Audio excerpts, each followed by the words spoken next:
G'day guys, welcome back to SuperCoach with DR and welcome back to what is a double round review. Apologies, I didn't end up getting my round 14 review out last week. Main reason for that was with that really short turnaround and I really wanted to focus on getting that stock market video done. I'm down here in Victoria at the moment and I'm a teacher by trade, so I've just been really busy as well lately trying to prepare for term 4 with the new restrictions that we've got in place and all the rest. So I've just been spending a heap of time doing some planning moving ahead for my work. So apologies I didn't get the round review out, and this one is uploaded very late as well, so I do apologise for that as well. But we'll talk about round 15 very quickly, then go back to 14 for a sec, and I'll show you how the team's looking like at the moment. But round 15 score 1835, top 12%. To be honest, I thought that might have been close to the top 25%, but it seems like some other teams had a little bit of a struggle and just some disappointing scores here and there, and lots of really popular premiums that were missing as well, particularly players from Geelong and players from the Dogs as well. But the total score now is 31,882, and look at that season rank within 2 weeks.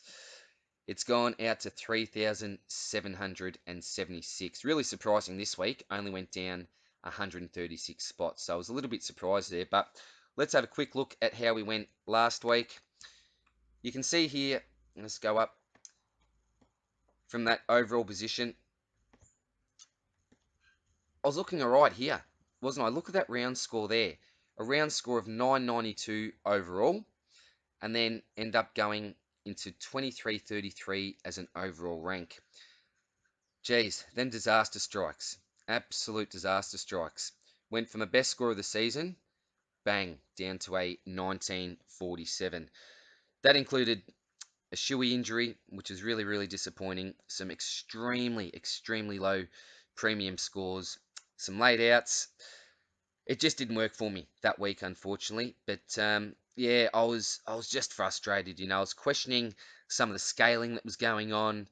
Um, just to my eye, things just didn't match up at times. But I won't get into that. Different conversation. We'll stay positive. We've got, what is it, 3 more rounds for the year. So I'm hoping that I can get, geez, at least in that top 3K. But I am pretty disappointed because at this stage here, I was thinking, look, anything can happen now. I really could get close to that top 1500 mark, even the top 1K, if I'm pretty lucky, things go my way, and I trade right. But none of those things really happened, unfortunately. So that's why we see the ranking now at 37.76. A little bit disappointing, but on the positive side, we do have 3 more rounds to make a bit of an impact, and I'm just hoping now to try to solidify that spot at least in the top 3K anyway. So we'll have a look at how the team went last round. So that was just round 14. This is the round 15 side. So if you look at the back line here, you probably think, how on earth did you get such a terrible score? Laird was my lowest scoring on-field defender with a 102. Played okay, didn't play out of his skin. Is Matty Crouch hurting him a little bit? I don't think so too much, but look, if he can go over the 100, I'm pretty happy, to be quite honest. Luke Ryan, I was really worried about this pick to the point where I'd almost traded him to Caleb Daniel the week before because I wasn't expecting him to get up and play, but he did end up playing, which was really handy, and got me a 104, which is nice. Haynes, he was the intercept king with a 139. Just mark after mark, lots of disposals, used it pretty well. Yeah, the ultimate game from a defender, I think, Haynes. And he was rewarded with a really nice score as well. Definitely deserved, though. Ridley, again, look at that, 136, only 3 points separating the two. Probably rated Haynes' game a little bit more than Ridley's, but yeah, he played a terrific game. He's been up, down. So with a 136, yeah, really happy with that. Stewart didn't play, but I'll be selecting him probably as either my D2 or D3 next year, depending on if Whitfield gets DPP status. And Doherty, a 126. We were calling him a fake primo. He's been a bit of a fake primo during the year, hasn't he? But he must have heard those whispers and hit back over the last couple of weeks with some nice 120 scores. If you had to trade him out, yeah, wouldn't have blamed you for doing that. But you'd be frustrated, wouldn't you? 126, really nice score from him. And Rivers, yeah, really rated his game as well for a rookie. A 66 certainly isn't anything to get too disappointed about, particularly with someone like Rivers, where we've seen, a couple of scores around those 20s and 30s before, but he actually came into the side, had him as the emergency, and came onto the field in place of Stewart. And as I said, unbelievably used that score. Didn't think that I'd have to. You can see a few zeros here in the midfield. Yeah, look, this bye did hurt me a little bit in the midfield, but I think it was very much the same for lots of people as well. You could even add, a Bont in there, a Jared Lyons for some people. So I certainly wasn't the only one that found it a little bit tough in the midfield, but it was, yeah, a pretty poor game from Lockinier, wasn't it? And he still managed to get 113. That's probably due to a really quiet start.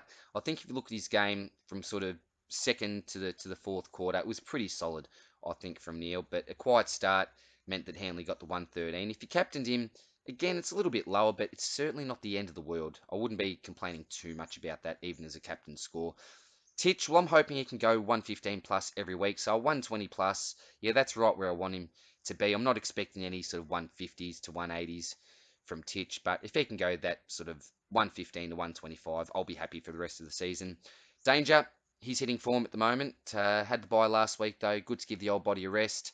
Fife, I actually had the vice captain on last week. Did take that score of 132. I knew he was coming up against the Tigers, and if you do a little bit of research, like I tend to do with the captaincy options, if you look back at who Richmond have played this year, that's where Josh Kelly got his massive score. If you look at how some of the midfielders have performed against the Richmond midfield, they seem to leak a fair few points to the opposition midfield. So that's why I took the chance with Nat Fife there and was, yeah, pretty happy with the 132.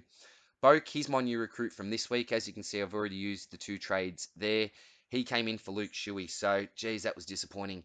Last week, Shuey going down with a double hammy. What made it worse for me was the fact that he's a real pod. He was only in 2% of sides. Why did I select Shuey in the first place? Well, I was looking for someone that was coming off one of those injury-affected scores that presented a lot of value.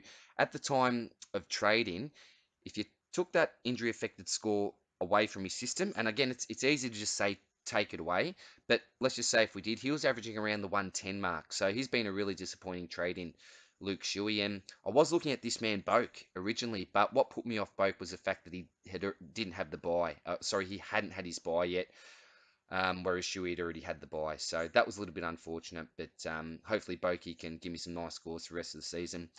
Mitch Duncan didn't play. Cripper with the 95, well, yeah, what do we expect from him? Anywhere from probably 80 to 120, around that range, I think. Close didn't play. Schoenberg, the junior pig, he played his best game for the Crows. I didn't think much of him a couple of weeks ago, but a couple of really nice goals. I think it was a blind turn or a lovely little spin there. Looks sublime there. So, yeah, really happy with his 82, and it came at a pretty handy time for me, as you'll see with my forward line. Absolutely shocking, as you can see there. So Grundy, I didn't actually have the captaincy on him, so he went for a 104. He looked really sore, really tired. He has for the last month, so he'll really benefit from this buy, I think. Rob, he's come in this week, so yeah, I was going to put a screenshot. I don't have time now of this conversation I was having with a text with a mate of mine, and I had actually locked in Rob and Toby Green into my side last week, and then yeah, for one reason or another, I won't have time to talk about it now. I ended up not doing that, so I waited that week on O'Brien, which, yeah, really, really hurt me. But the reason why I liked him last week, and I continue to like him for the rest of the season, is mainly due to that draw that he's got. He's got a really, really friendly bye in regards to the ruck opponents that he'll be coming up against. So I'm hoping he can reward me. The option I had this week was basically to go with those two trades and get, that Rob Boat combination in, or else I could have sort of used those three and then gone with someone like a Gorn, who I really wanted to get in and was hoping to get in and had planned to get in. But, these things happen. I decided to play conservative and keep that extra trade rather than having to use three trades to get Gorn in, or else I could get Gorn in, but with a really sort of speculative pick, which I wasn't too comfortable with. So hopefully Robin Boak as a combination can give me the same amount of points as a Gorn, whoever, one of those lower tier sort of player combinations. But I really miss out on that captaincy option, which is tough. Track, Brayshaw, Dusty, and Jack Martin.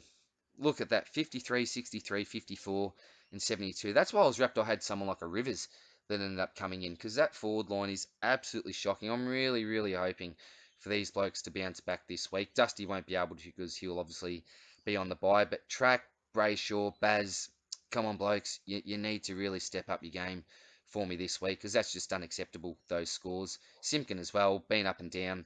And Jack Martin was the bloke that I had to bring in just because of his price. I had basically right on sort of that budget, the Jack Martin budget. I think he was about that 420, 415 mark, and I just couldn't afford to get in green with the plans I wanted to make this week in order to play it a little bit more conservatively. But he kicked the opening goal, run down tackle, holding the ball, was wrapped. Thought, here we go, 120 plus, 140 like the other week. But now one of those lower scores just faded out of the game, unfortunately. And Riccardi there, hasn't he been a magnificent rookie for us? 68 again. If you compare it to these three blokes here, my F1 to F3, he scored higher than all of those. So with a score of 68 from Riccardi as a rookie, I'm not complaining one little bit. So that is how the team performed. I'm really hoping that this week we can bounce back. Obviously, lots of those premiums come back into the side, those Bulldogs players, Geelong players, which would be really, really handy as well, because I certainly did miss them last week. It won't be too bad this week with only Dusty and Grundy, probably the main two that are out, but I can cover Dusty, so I'll be down one in the ruck, so I'll have 21 to select from this week, which I think is a pretty nice number anyway. I'm sure that there'll be a few with 22, maybe those players that look to move on Grundy, maybe for a Gorn. I think that could be a popular option for some that may be looking to win that crucial league final match. That could be an option, but yeah, look, I decided just to play it a little bit conservatively. With the injury I've had, sorry, the luck that I've had in regards to injuries, particularly those premium players,